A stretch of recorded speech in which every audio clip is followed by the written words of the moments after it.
The Arc Raiders 2026 roadmap is on its way. Here's everything we can expect from it so far, including new maps, new arc, weapons, we get changes, balance updates, and environmental hazards. You get the idea. So let's start off with maps. Embark devs have confirmed that new maps will be coming throughout this year, all throughout 2026. They will be dropping them sporadically, not all at once, which I do like them separating when they drop. And they mentioned how the size of these maps will vary. For example, Stella Montes is more small, kind of close quarters. Like the Toro is your best friend on that map. But if you go to someplace like Spaceport, it's kind of bigger and more grand. As opposed to like Buried City is kind of more a small, medium-sized map. They did mention that a map coming will possibly be the biggest map yet, which is insane to think about. But it's great because that way each kind of player base and how you play the game will have different maps you can like and enjoy and kind of go to, which is awesome to have variety for everyone. On top of the new maps, they will have new environmental hazards that they are introducing. For example, there were leaks a little bit in the past about like a toxic wasteland feature. So what it does is kind of when you're in this area, it'll either drain stamina or drain health over time, making it harder for players. Now,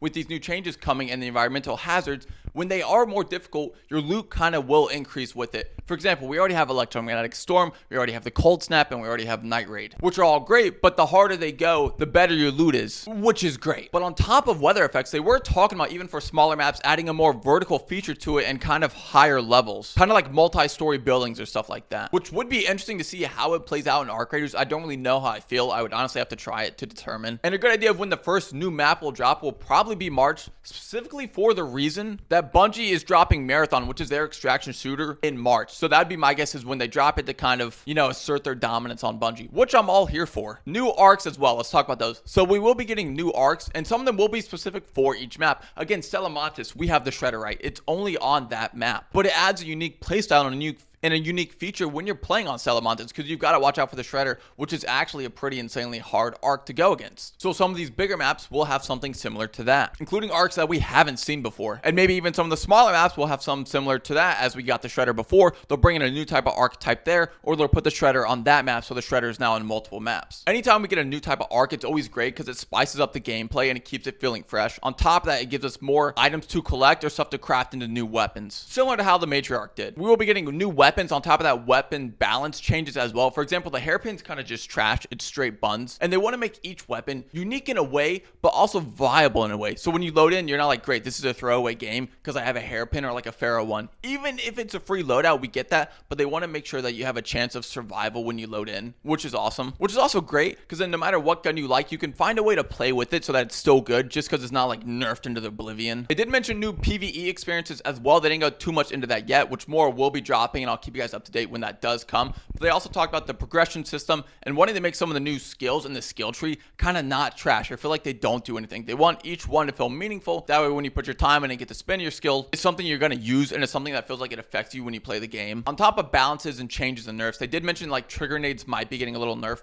which they're pretty crazy right now, but I do understand you want to keep the game fresh and fun and not just feel like you load in and get trigger naded twice and then you're dead. So I get where they're coming from with that. They also mentioned in a recent interview something about a bartering or trading system, and it may not be exactly what you think. You know how you're in a game, right? And you kind of drop a weapon on the ground, and then your player or someone else will pick it up and you'll kind of trade that way. They kind of want to make it like an official system to where you can auction off an item in game to your teammates or another player and then officially trade that way, which could be nice. The other idea is also when you're at the loading screen, you can kind of put up an item to trade with your squad that you're about to load in with, and then you can kind of swap items that way, which is nice. For example, if you've been getting Venadors over and over and over and your teammate has none and you want to swap for like an anvil or something, you can do it and then take them into the raid, as opposed to someone taking in multiple guns to the raid and then you kind of drop it and they pick it up and stuff like that. If you've done it before, you know what I'm talking about. This is what we know so far coming in 2026. The official roadmap will drop soon, and I'm going to keep you guys up to date, but this is a lot of good stuff coming from maps to weapons to new arc to map sizes in hazardous weapon environments. So I'm excited for 2026. Let me know in the comments what you hope comes to the game, and do you think the bartering system will be a good idea or not? Make sure to follow because I'll keep you guys up to date on all Arc Raiders news.